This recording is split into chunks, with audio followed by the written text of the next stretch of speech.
ആരോപണ വിധേയമായിട്ടുള്ള സംഘടനകളിൽ ഈ പോപ്പുലർ ഫ്രണ്ടും ജമായത്ത് ഇസ്ലാമിയും ഒന്നുപോലെ അപകടമുള്ള സംഘടനകളാണ് എന്ന് അഭിപ്രായമുണ്ട്. അത് രണ്ടും ഒരേ സമാന ചിന്താഗതിക്കാരാണ്. ഒരേ ചിന്താഗതിയാണ് ആ രണ്ട് സംഘടനകളുള്ളത്. ഇപ്പം പോപ്പുലർ ഫ്രണ്ടിനെ എതിർക്കുന്നത് പോലെ തന്നെ എതിർക്കപ്പെടേണ്ടതാണ് ജമായത്ത് ഇസ്ലാമി എന്ന് മുസ്ലിം ലീഗ് വിചാരിക്കുന്നുണ്ട്. അല്ല, ഇങ്ങനെ തീവ്രവാദ ഭീകരവാദ പ്രവർത്തനങ്ങളുമായിക്കൊണ്ട് ആര് വന്നാലും അവരെ എതിർക്കണമെന്ന നിലപാടാണ് മുസ്ലിം ലീഗുള്ളത്. ഇപ്പോൾ ഏറ്റവും കൂടുതൽ ആക്ഷേപിക്കപ്പെടുന്ന ഈ പോപ്പുലർ ഫ്രണ്ട് ജമായത്ത് ഇസ്ലാമി പോലെയുള്ള സംഘടനകളെ നിരോധിക്കണം എന്നും ഒരു ആവശ്യം ഉയർന്നിട്ടുണ്ട്. ഈ നിരോധനത്തോട് മുസ്ലിം ലീഗിന് യോജിപ്പുണ്ടോ? ആ രാജ്യദ്രോഹം ചെയ്യുന്ന സംഘടനകളെ നിയന്ത്രിക്കേണ്ടത് എല്ലാവരുടെയും ആവശ്യമാണ്. അപ്പോൾ അതിൻ്റെ നിയമപരമായ കാര്യങ്ങൾ കോടതിയും അതുപോലെ തന്നെ സർക്കാരുമാണ് അത് തീരുമാനിക്കേണ്ടത്. അപ്പോൾ അവർ കോടതി നീതിന്യായം കോടതിയാണ്, അതിനനുസരിക്കേണ്ടത് നമ്മുടെ കടമയാണ്. നിരോധനമാണെങ്കിൽ കൂടി ചോദിച്ചു വളരെ കുറച്ച് ആളുകൾ ഇങ്ങനെ തീവ്രവാദ പ്രവർത്തനത്തിന് ഇറങ്ങിയതിൻ്റെ പേരിൽ ഒരു സമൂഹത്തെ മൊത്തമായി ആക്ഷേപിക്കുന്ന ഒരു പ്രവണത ഇപ്പോൾ കേരളത്തിലുണ്ട് എന്ന് തോന്നിയിട്ടുണ്ടോ? അപ്പോൾ നമ്മുടെ മുഖ്യമന്ത്രി തന്നെ നമ്മുടെ ഈ സമുദായത്തെ ഒന്നടങ്കം ആക്ഷേപിക്കുന്ന രീതിയിലുള്ള ഒരു പ്രസ്താവന ഇറക്കി കാണുകയുണ്ടായി. അതെന്തുകൊണ്ടാണ് സമുദായത്തെ മുഴുവൻ ആക്ഷേപിക്കുന്നതാണെന്ന് തോന്നിയത്? അത് അദ്ദേഹത്തിൻ്റെ പ്രസ്താവന വായിച്ചാൽ തന്നെ മനസ്സിലാകും. ഈ സമുദായത്തെ ഒന്നടങ്കം ആക്ഷേപിക്കുന്നതാണ് എന്ന് മാത്രമല്ല, ഇന്നല്ല ഇതിനു മുമ്പും അദ്ദേഹം അത്തരത്തിലുള്ള വർഗീയ വികാരങ്ങൾ ഇവിടെ ആളിക്കത്തിക്കുവാൻ വേണ്ടി ഉള്ള പല വാക്കുകളും അദ്ദേഹത്തിൻ്റെ നാവിൽ നിന്ന് ഉണ്ടായിട്ടുണ്ട്. പ്രത്യേകിച്ച് മലപ്പുറം ജില്ലയെപ്പറ്റി, അതേപോലെ തന്നെ മലപ്പുറം ജില്ലയിലെ കുട്ടികൾ കോപ്പി അടിച്ചാണ് പാസ്സാകുന്നത് എന്ന് പറഞ്ഞുകൊണ്ട് വളരെ മോശമായി അദ്ദേഹം സംസാരിക്കുകയുണ്ടായി.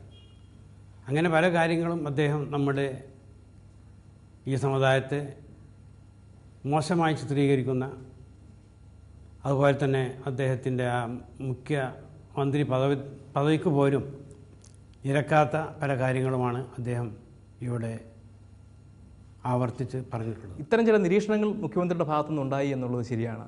പക്ഷെ അതുകൊണ്ട് അദ്ദേഹം ഒരു മുസ്ലിം വിരോധിയാവുമോ?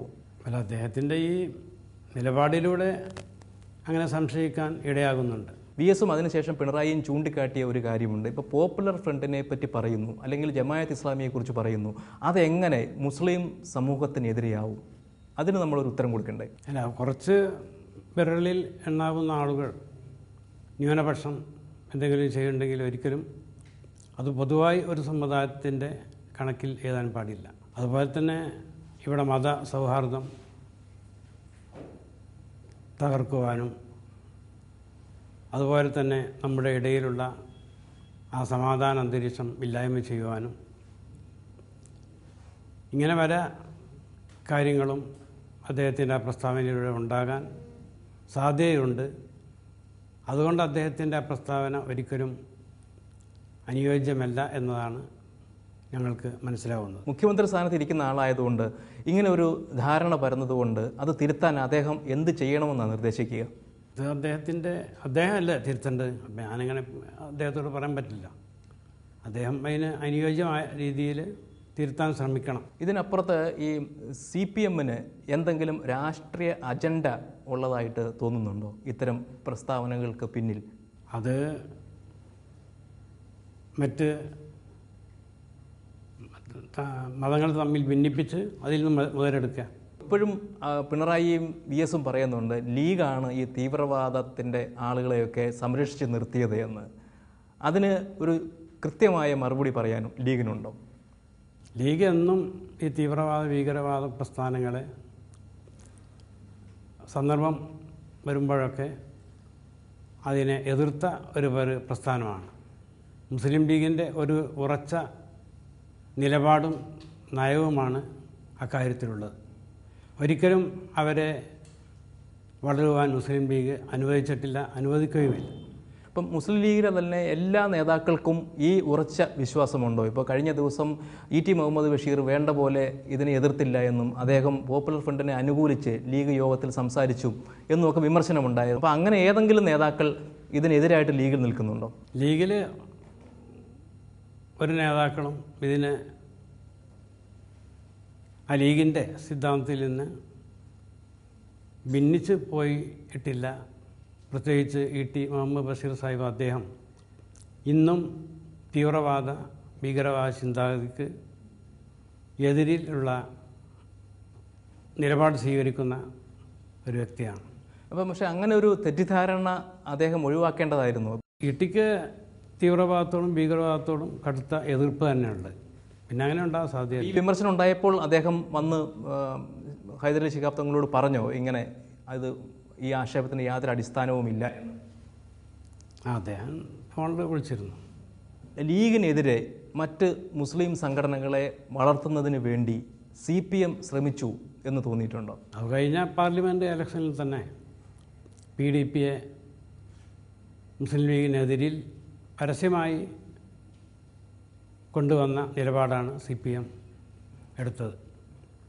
അതെല്ലാവർക്കും അറിയുന്ന കാര്യങ്ങളാണ്. അവർ പ്രോത്സാഹിപ്പിച്ചതിൻ്റെ ഫലമായിക്കൊണ്ടാണ് ഇത്തരത്തിലുള്ള കുഴപ്പങ്ങളെല്ലാം നമ്മുടെ രാജ്യത്ത് സംജാതമായിക്കൊണ്ടിരിക്കുന്നത്.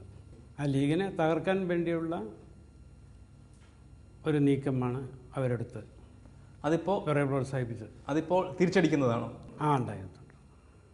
അതുകൊണ്ടാണ് അത് പലരും ഇവിടെ നടന്നുകൊണ്ട് കേരളത്തിന് മുമ്പില്ലാത്ത വിധത്തിൽ സ്ഫോടനം മറ്റ് കാര്യങ്ങളുമായിക്കൊണ്ട് രാജ്യം ഒരു ഘട്ടത്തിൽ ജമാഅത്ത് ഇസ്ലാമിയോടും പോപ്പുലർ ഫ്രണ്ടിനോടും ഒക്കെ മുസ്ലിം ലീഗ് തന്നെ ഒരു മൃദു സമീപനം സ്വീകരിച്ചു എന്ന് പലർക്കും അഭിപ്രായമുണ്ടായിരുന്നു. അപ്പോൾ ഇടയ്ക്ക് ഇപ്പം മതപരമായ കാര്യങ്ങളെക്കുറിച്ചാണെങ്കിൽ പോലും ജമാഅത്ത് ഇസ്ലാമിയുമായിട്ട് ചർച്ച നടത്തുകയും ഒക്കെ ഉണ്ടായി. പിന്നീട് ആക്ഷേപങ്ങൾ വന്നപ്പോഴാണ് അതിനകത്തുനിന്ന് പിന്മാറിയത്. അപ്പോൾ ഒരിക്കലും മൃദു സമീപനം ഉണ്ടായിരുന്നില്ല എന്ന് പറയാൻ കഴിയും. അല്ല, അന്ന് പേർക്ക് അത്രയല്ല ഒരു തീവ്രവാദ നിലപാട് ജമാഅത്തെ ഇസ്ലാമിയിൽ കണ്ടിട്ടില്ലായിരുന്നു. അതുകൊണ്ട് മൃദു സമീപനം എടുത്തതെന്ന് മാത്രം. പക്ഷേ ഇനി അങ്ങോട്ട് അങ്ങനെ ഒരു സമീപനമായിരിക്കില്ല. തീവ്രവാദ ഭീകരവാദ പ്രസ്ഥാനവുമായിക്കൊണ്ട് ആര് മുന്നോട്ട് വന്നാലും അവരെ എതിർക്കുന്ന നിലപാടാണ് എന്നും മുസ്ലിം ലീഗിന് ഉള്ളത്. മദനി തീവ്രവാദ ഭീകരവാദ പ്രസ്ഥാനങ്ങൾക്ക് ഇവിടെ വളം വെച്ച് കൊടുത്തു.